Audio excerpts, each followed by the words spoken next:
It was 6 a.m., and I was waist-deep in the cold, murky water of what used to be my own private hell, a long-forgotten lake in Shasta County that had rotted into a stagnant swamp over decades.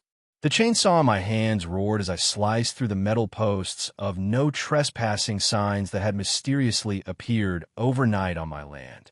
Gas fumes mixed with the morning mist, sharp and acrid, while I tore down what I knew I hadn't put there.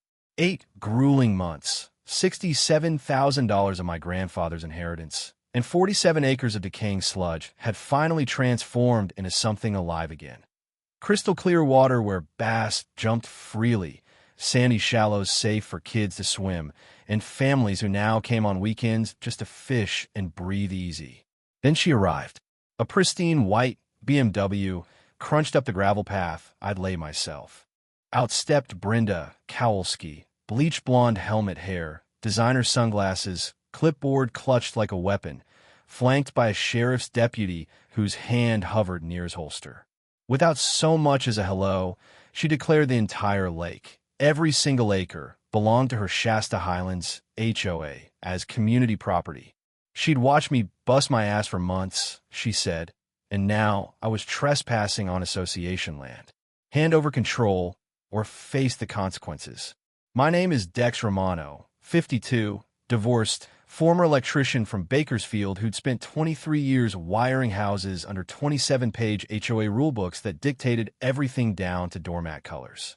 My marriage ended the same week my grandfather's construction business sold, leaving me with tools, a pickup, and $180,000, the most money I'd ever held.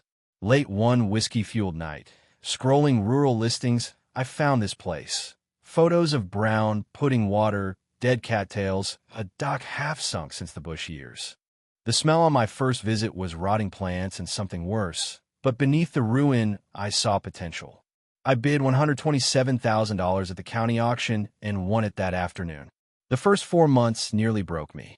Renting dredging equipment that growled like hell itself, hauling muck dawn to dusk, hands raw and bleeding from constant wet work. Diesel fumes and decay became my scent. But I learned a hard truth that saved everything. Moving water stays clean. Solar-powered aerators bubbled oxygen into the depths, beating algae without chemicals. By month 6, the water cleared to 8 feet deep. Fish returned like they knew good water when they smelled it. Families started asking permission for their kids to splash in the shallows I'd made. Weekend guides brought clients, biology classes tested the water, and for the first time since the divorce, I felt like I was building something that actually mattered. That's when Brenda, 59, entitled attitude that could curdle milk, marched across my property line uninvited, heels clicking like judgment. She demanded permit verification for my water management operation, waving a thick folder of official-looking papers. When I reminded her this was private land, she laughed and dropped the bomb. The whole watershed fell under HOA environmental oversight. Cease activities or face $2,500 fine starting today. She left the citation on my dock like a thrown gauntlet. What followed was war.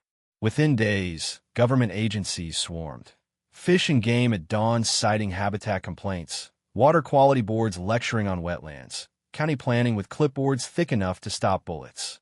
All triggered by anonymous concerned citizens from her neighborhood. Inspectors scratched heads at the pristine water. Sir, this is the cleanest lake in the county, but still had to investigate. Brenda weaponized bureaucracy, knowing even baseless complaints force official responses. I fought back the only way I knew: paperwork. Buried in the county recorder's office under fluorescent buzz and old cigarette smell, I unearthed the truth. Her Uncle Eddie built the lake in 1962 as a gravel mining, settling pond. No protected status, just man-made. When Shasta Highlands developed in 1998, they skipped the required watershed impact study, dumping decades of runoff, lawn chemicals, and salt into my water, poisoning it long before I arrived. California law is clear. Miss that filing, and you're liable for cleanup. I filed counter-complaints, illegal runoff, contaminating fish habitat, unpermitted drainage, and watched inspectors descend on our neighborhood instead.